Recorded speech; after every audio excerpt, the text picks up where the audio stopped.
Olá! Um assunto que ganhou grande repercussão nos últimos dias é a adultização. Um vídeo do influenciador Felca alcançou milhões de visualizações no YouTube e ampliou o debate sobre a segurança de crianças e adolescentes na internet. E para conversar com a gente sobre esse tema, recebemos a educadora parental Fernanda Bardella. A senhora poderia comentar sobre o que é a adultização e por que esse tema chamou tanta atenção nas últimas semanas?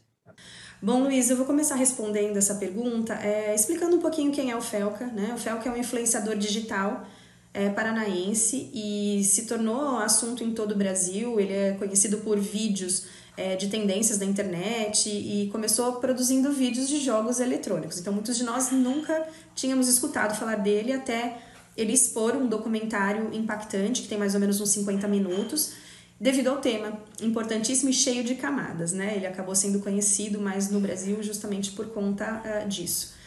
Mas respondendo sobre a sua pergunta, a adultização, se a gente fosse resumir numa palavra, é a ausência de infância, né? Só que na minha opinião, essa ausência, ela tem diversos fatores. Então, a exposição, por exemplo, né? A exposição das crianças a estéticas e comportamentos de responsabilidades de adultos antes da hora, né? Quando a gente expõe essas crianças, né, ao trabalho nas ruas ou até em outros locais, impedindo que elas tenham acesso a direitos básicos, né, como, por exemplo, estudar, é um direito básico, né?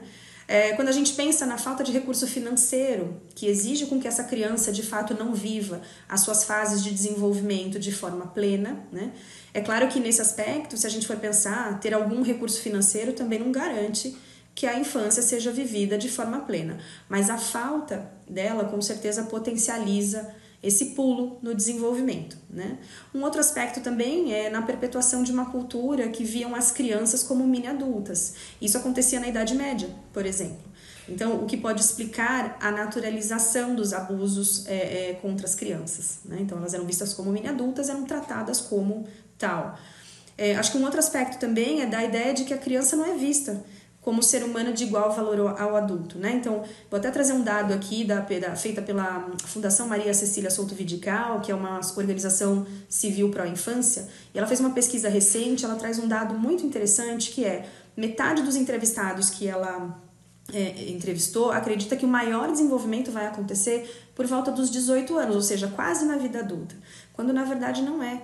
É na primeira infância, especialmente dos 0 aos 6 anos, que a criança se desenvolve na sua maior potência, né? O cérebro da criança nessa idade forma até 1 milhão de conexões por segundo. Então, tudo o que acontece nesse período é assimilado de forma mais rápida e profunda. E a cada novo aprendizado, fortalece a capacidade do cérebro de lidar com as experiências futuras. Então, o vídeo do Felca viralizou porque ele mostra de forma muito escancarada como é que as crianças, né, e aí no vídeo tem crianças de 10 a 12 anos, como é que elas eram transformadas, como é que elas são transformadas em produtos para entretenimento, monetização e até para exploração sexual. Ele revelou como as redes sociais empurram conteúdos infantis, né, sexualizado, para usuários e como principalmente os pedófilos interagem abertamente nesses espaços, né? Então no vídeo ele faz um experimento real que inclusive ele chamou de algoritmo P, mostrando como é possível moldar esses algoritmos para que indicam, né, esses tipos de conteúdo. Então, tudo que a gente curte, tudo que a gente mexe, né, a rede social, esse algoritmo entende que é um interesse nosso. Então, isso ele mostrou no vídeo dele, né? Então, acho que a primeira vez o problema saiu do campo do tabu, do anonimato, e chegou ao grande público com nomes, rostos e provas, né? Então, não é exagero, é um crime de fato acontecendo na tela. Quais são as consequências no desenvolvimento das crianças e adolescentes nestas exposições? Bom, Luiz, as consequências são profundas e duradouras, né? Então, a criança fica sem referência saudável para o seu pleno desenvolvimento, ela perde aquela segurança de viver cada fase no seu tempo, cresce, por exemplo, com a autoestima baseada na aparência e na validação externa, né? Muitas vezes ela internaliza padrões irreais e nocivos por conta disso, deixa de reconhecer abusos porque acaba naturalizando as ações feitas com ela, uma vez que ignora seus próprios sentimentos, porque o que vai importar é o que o outro vai pensar e achar, ou seja, os limites são rompidos nessa situação. No plano psicológico, por exemplo, há riscos aumentados de ansiedade, depressão, distúrbios alimentares, dificuldade de estabelecer limite, né?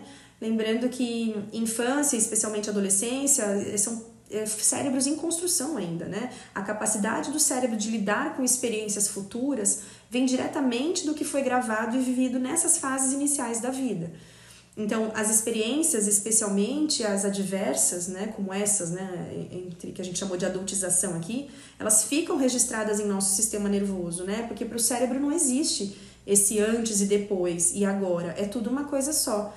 E como o nosso cérebro é formatado para nos fazer sobreviver, ele fica em estado de alerta o tempo todo, dependendo do que você teve como experiência, né? E isso tem consequências naturalmente duradouras. Se a gente for olhar pelo lado social, né, essa exposição facilita o acesso de abusadores e normaliza comportamentos sexualizados precocemente. Então, nós estamos falando de traumas que podem acompanhar para toda a vida e de um risco concreto à integridade física e emocional das crianças e dos adolescentes também. E como que é possível evitar essa exposição? Bom, Luiz, eu acredito que é primeiro, né, dentro de casa.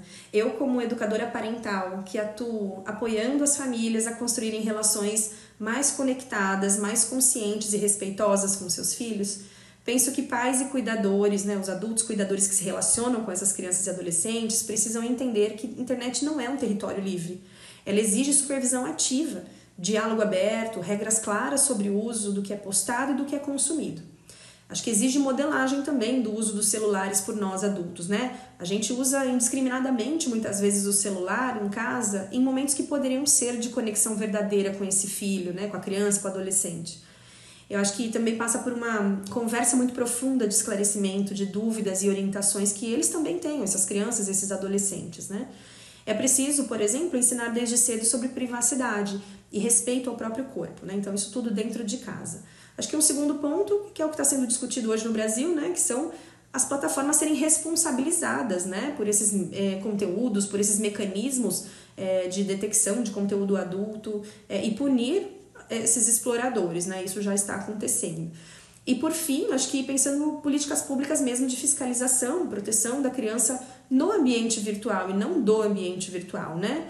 Não é censura, é proteção mesmo. A criança não é um produto, não é um engajamento, né? A criança não é conteúdo, ela é a prioridade absoluta e a gente precisa olhar para ela dessa forma com muita responsabilidade. Obrigado, Fernanda.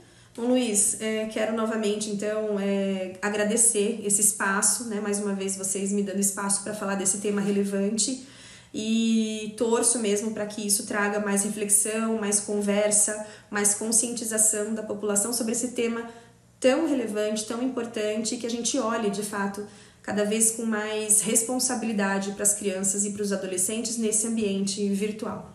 Obrigada. E você que assiste à Câmara, não deixe de acompanhar pelas redes sociais e pela TV. Até mais.